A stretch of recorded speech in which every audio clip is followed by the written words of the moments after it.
Hello, I'm Grey Eminence and this is the film Eden. A few people arrive on an uninhabited island drawn by the trendy allure of an aspiring philosopher. However, the harsh life in the wild awakens their darkest instincts. The events of this film, based on true stories, begin in 1929. Disheartened by the political climate after the end of World War I, Dr. Friedrich Ritter, along with his partner Dore Strauch, departs for the uninhabited island of Floriana in the Galápagos archipelago. There, Friedrich hopes to write a new philosophy that will show humanity the path to the future. He sends his writings to the mainland via passing ships, and the publication of his letters in newspapers brings him fame.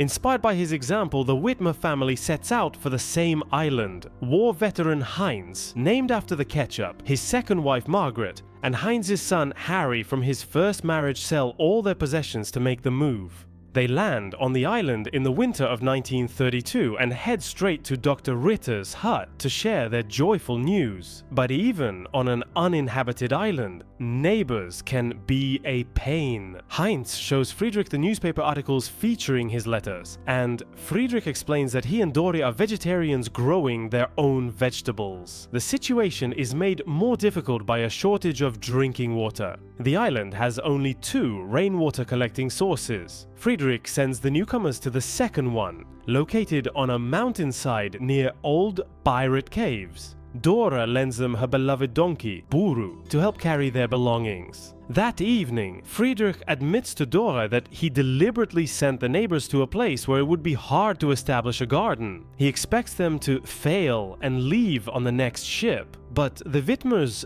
don't give up. Through hard work, they build a new home, create an irrigation system from cane trees, dig a reservoir, and cultivate the land.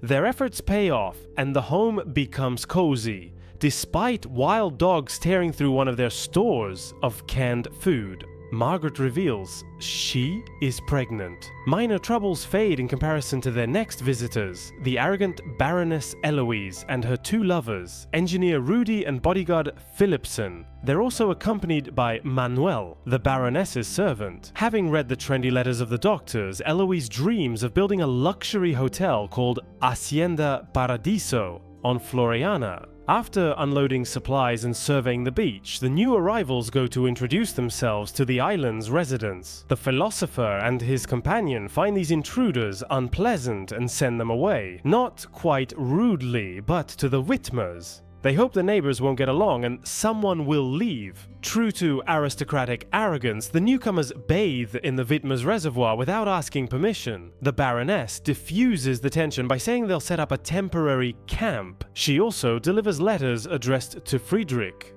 Heinz takes the mail to the doctor. When it's revealed that the letters have been opened, they suspect the Baroness of trying to sow discord. Heinz confronts Eloise, but she turns out to be shrewder than expected. She understands that Friedrich is the one trying to pit the neighbors against each other. Later, while greeting the doctor, she calls out "pig," which he takes as an insult. But it was a warning. A wild boar is rooting in the garden. While Friedrich tries to chase it off, the Whitmers trap a wild cow, adding livestock to their farm. Spring comes and the Whitmers settle in even better. They build a house, run a farm, tame a dog, and celebrate the first crops. But Eloise spoils the peace. She and her entourage move to a permanent camp on the mountain slope and throw a party that same night. Things are going worse for the doctor. The boar has destroyed his crops. Realizing it's hard to be a vegetarian without a garden, Friedrich visits the Whitmers to barter, offering chickens in exchange for part of a cow they had hunted. Surprised by how the newcomers thrived against all odds, Friedrich is taken aback. Margaret asks him to help deliver her baby when the time comes, but the doctor refuses,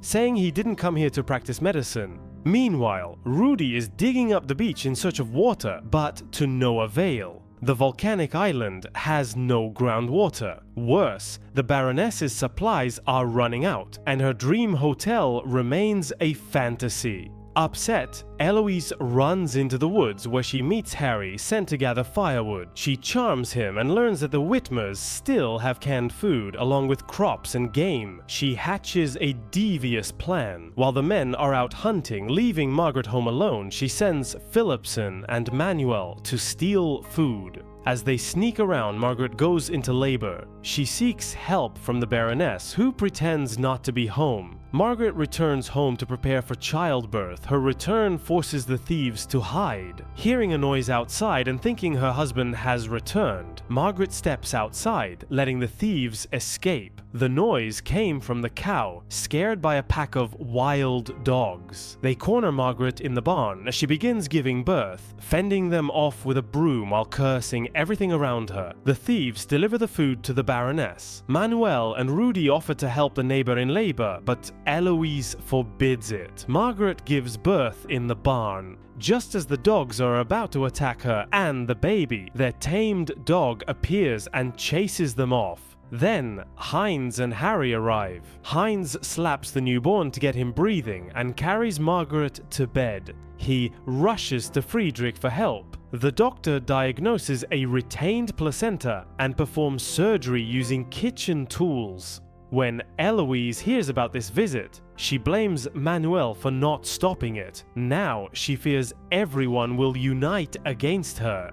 Later, she visits Margaret to congratulate her and offers a jar of canned food, the very one she had stolen. They say the person who invented the word audacity must have met her. She claims Manuel was the thief and that she banished him from the island. To maintain good neighborly relations, she invites everyone to a formal dinner. Heinz doesn't want to go, but Margaret convinces him. Dora and Friedrich also attend. The dinner quickly devolves into insults and accusations. When Dora tries to leave, Eloise sicks her guard dog on her. Realizing things have gone too far, Friedrich demands that the newcomers leave. Eloise suddenly pulls out a gun and claims the Galápagos governor gave her ownership of far more land than the doctor has, making the island more hers than anyone else's. After the chaotic dinner, Friedrich visits Heinz to trade a rifle for some rice. That evening, he uses it to shoot the boar. Summer arrives, and with it, a drought. Friedrich struggles with his philosophical manuscript, pounding aimlessly on his typewriter. Rudy visits the Whitmers,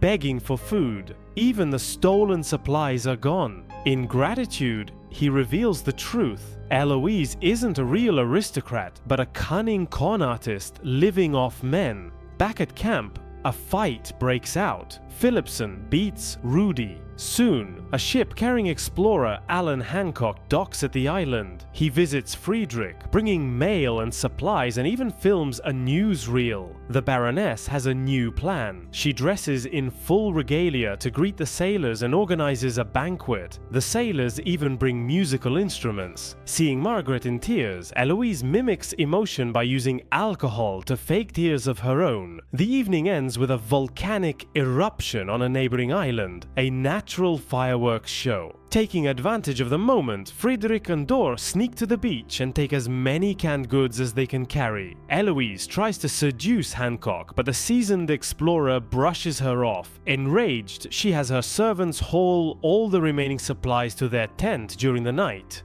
In the morning, Friedrich sees he's been outplayed again. He tells Heinz it's time to take a side. Armed with rifles, they go confront the Baroness to explain that stealing is wrong. Tensions escalate as both sides aim weapons at each other, but no shots are fired. Friedrich returns home empty-handed and in a fit of frustration shoots his typewriter. He later poisons their chickens with rotten meat to save food.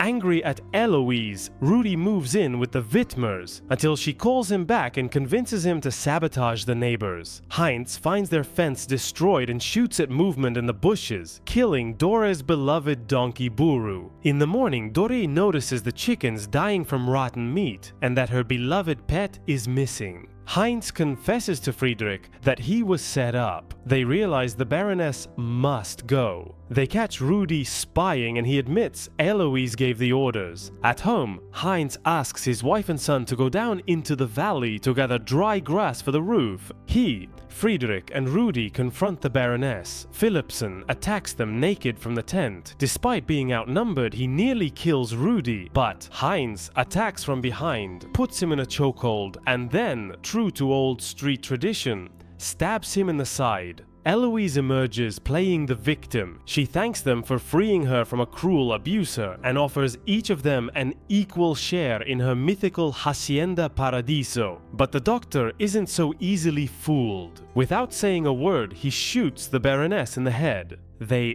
dump the bodies into the sea and agree never to speak of it again. The next morning, Rudy runs to the Whitmers with a made-up story. The Baroness and her lover left on a passing ship, leaving behind a farewell letter from Philipson. The women are skeptical. No ship was seen and Eloise left all her belongings. Rudy quickly sells some of her things to the doctor, who pretends to haggle. Margaret, realizing what's going on, tells her husband that the doctor will definitely frame them for the murder in order to get rid of the guests who are disturbing his solitude. They have nowhere else to go. This is their home now. Dore, too, is suspicious. A fight with Friedrich ends with him violently yanking out one of her diseased teeth. On a walk, Dora meets Margaret, who gives her replacement chickens. Margaret warns Dor that Friedrich is dangerous. He killed the Baroness and plans to pin it on Heinz. Dor doesn't believe her. Margaret reminds her that poisoned meat remains toxic even after boiling. The bacteria will die, but the toxins will remain. Rudy swims to a passing boat, offering money for a ride to civilization. Though fuel is scarce,